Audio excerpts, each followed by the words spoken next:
नमस्कार दोस्तों, एक बार फिर आपका स्वागत है S Prateek group of companies में। जैसा कि आप जानते हैं, मैं हमेशा बात करता हूं एग्रीकल्चर की, लेकिन आज कुछ बातें ऐसी जो कि हम चाहते हैं कि जो भी हिंदुस्तान में लोग ऑर्गेनिक, नेचुरल फार्मिंग या नेचर से रिलेटेड जो भी प्रोजेक्टों पे विश्वास रखते हैं और चाहते हैं कि भविष्य में वो भी इसका लाभ उठा सकते हैं, तो उन लोगों के लिए हम ये चाहते हैं कि S Prateek group of companies के द्वारा जो भी हमारी बेसिक योजना हैं जो हम यहाँ करते हैं, उसके बारे में आज हम आपको जानकारी दिलाएंगे मिस्टर शिवपाल सिंह जी के द्वारा, और किस तरह से किसान हमारे साथ जुड़ के लाभान्वित हो सकता है और अन्य जहाँ पे भी वो काम कर रहे हैं वहाँ पे किस तरह से लोग जो है ना लाभ लेकर आगे बढ़ सकते हैं। तो ये रहा हमारा ट्रेनिंग सेंटर, और हमारे ट्रेनिंग सेंटर में जो भी योजनाएं वगैरह चलती हैं उनके बारे में आपको जानकारी दिलाएंगे।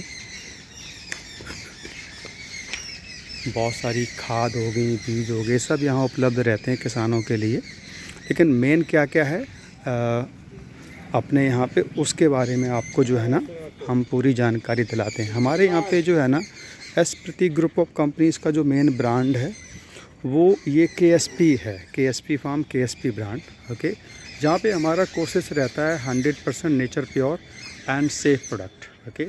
तो यहाँ पे जो ट्रेनिंग मॉडल तैयार किया गया है, जहाँ से ऑल ओवर इंडिया से लोग आते हैं, यहाँ रहने की और खाने की उचित व्यवस्था है, लोग सीख सकते हैं किस तरह से काम होता है।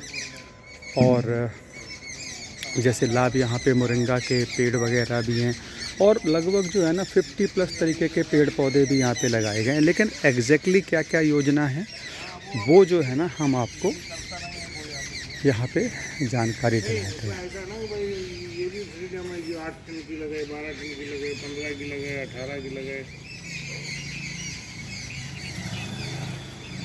हाँ लगा दो, हम तो जैसा कि आप यहाँ देख रहे हैं एस प्रतीक एग्री प्रोड्यूसर कंपनी लिमिटेड, ये हमारा CIN नंबर है। कृषि से रिलेटेड यंत्र, कैसे कृषि की सुरक्षा की जाए, बीज या बागवानी या सम इस तरह के जैविक उत्पाद, जो भी किसान हैं उनको तो हम सुविधा देते हैं, लेकिन साथ साथ जो है ना एक ट्रेनिंग सेंटर पे ऑल ओवर इंडिया से लोग आके सीख सकते हैं और समझ सकते हैं कि वो किस तरह से इस बिज़नेस का हिस्सा बन के आगे बढ़ सकते हैं। तो जब भी आपके पास समय है, समय निकालें और हमारे यहाँ पे आएँ और हमारे साथ मिलके जैविक के द्वारा कैसे हम अपने समाज में एक नया परिवर्तन ला सकते हैं, लोगों को स्वस्थ रखने में हम सहायक बन सकते हैं, इस पे काम करें। और जो लोग हमसे जुड़े नहीं हैं, जुड़ने की कोशिश करें, और जो लोग चाहते हैं कि वो जैविक में कुछ नया करना चाहते हैं तो हमसे ज़रूर संपर्क करें, और हमें पूरा विश्वास है हमारा सपोर्ट से लोग आगे बढ़ सकते हैं यहाँ पे।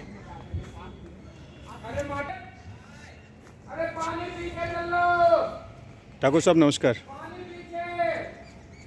हाँ नमस्कार।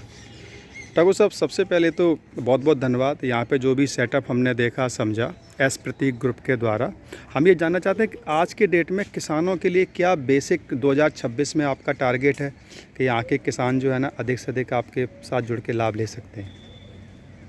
एक्चुअली क्या है, हमारी भारत सरकार के पास बहुत योजनाएं हैं, लेकिन वो ज़मीन पे आते आते कुछ हल्की हो जाती हैं, कुछ किसान की भी कमजोरी, कुछ सरकारियों के पास ओवरलोड, कुछ कोऑर्डिनेट नहीं कर पाते, कुछ हमारी गलती, कुछ उनकी गलती। कुल मिला के 90 में से जो है वो 25 योजनाएं ही धरातल पर उतर पाती हैं, वो बाकी लड़खड़ा जाती हैं। किसी को कागज़ नहीं मिलते, किसी को बैंक कोऑर्डिनेट नहीं करता, किसी को किसान इंटरेस्टेड नहीं होता, किसी किसी योजना को ठीक से समझने में भी मुश्किल होती है, या तो अधिकारी समझा नहीं पाता है, किसान समझता नहीं।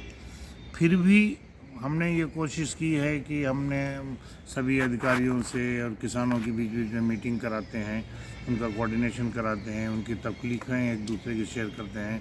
कई बार अधिकारियों की तकलीफ़ें भी बड़ी जेन्युइन होती हैं कि वो बताइए भाई साहब, इनके पास में, वो बोलते हैं हमारे पास पैन कार्ड भी नहीं है, उनको कैसे दें।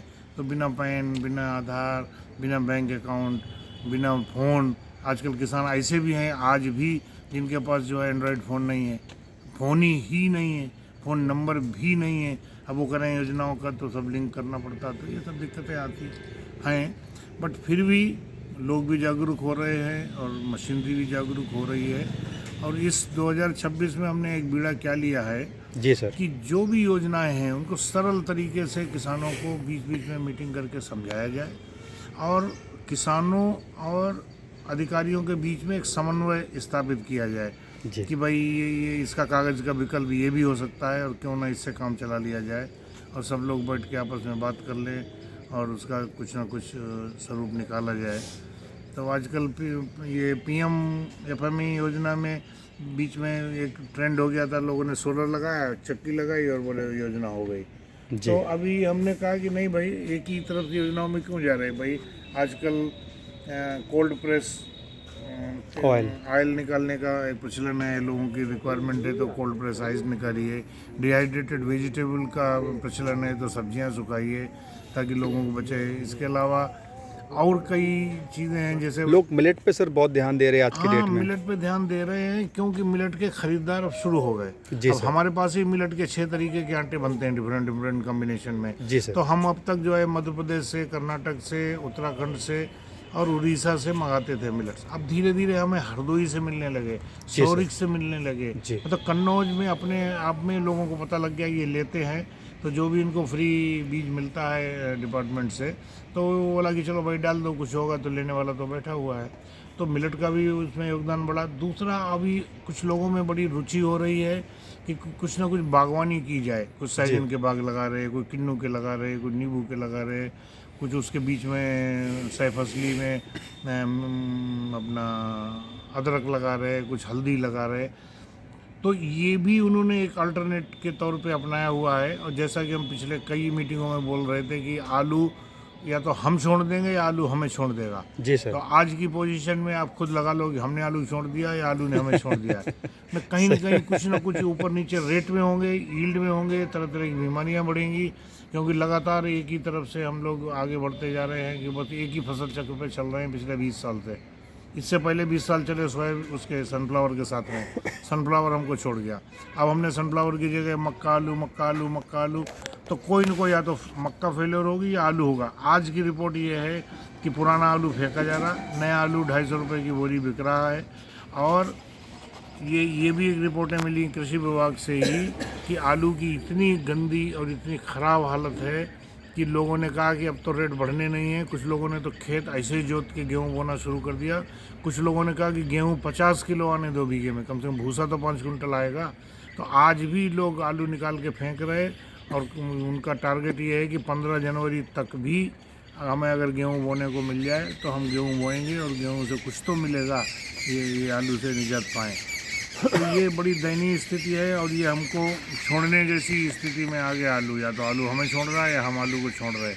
अब दोनों में से आप खुद कैलकुलेट नहीं, लोगों को सर फसल चक्र अपनाने की बहुत आवश्यकता है। अगर देखा जाए तो ये सब समस्या हमें लगता नहीं हो पाएंगी। है, लेकिन अब ये होता क्या है कि अब ये है कि मान लीजिए मंदिर जाने के 2 रास्ते हैं। बोले ये रास्ता थोड़ा सस्ता है, हल्का है, नज़दीक का है, लेकिन गवर्नमेंट बोल रही है इसमें लाइन से जाना पड़ेगा। और इधर वाली में बोले कैसे भी जाओ लेकिन थोड़ा दूर है, तो लोग बोलते चलो भाई दूर में क्यों जाए, नज़दीक वाले में ही जाएंगे, नज़दीक वाले के ही थ्रू जाएंगे, बोले थोड़ी तकलीफ क्यों ना हो जाए। जी तो हर आदमी शॉर्टकट में लगा हुआ है। उनको लग रहा है कि भाई मक्का और आलू बहुत अच्छे पैसे दे रहा है और दिए भी, बहुत दिन तक दिए। लेकिन अब वो दिन आ गए हैं कि अब कहीं ना कहीं या तो हमको सुधरना होगा या फिर फसल चक्र को सुधरना होगा।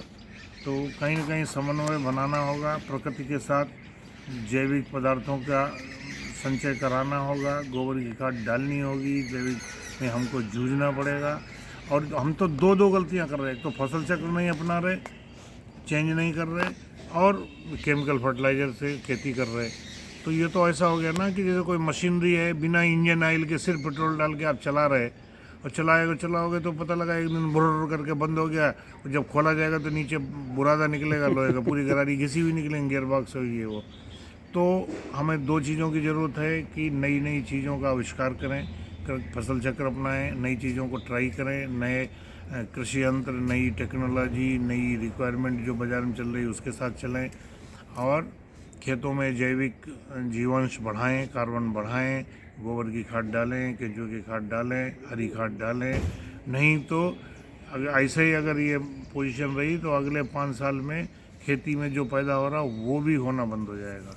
तो बहुत ज़रूरत की चीज़ें हैं, किसानों को बहुत जागरूक रहने की ज़रूरत है। जी सर, बहुत बहुत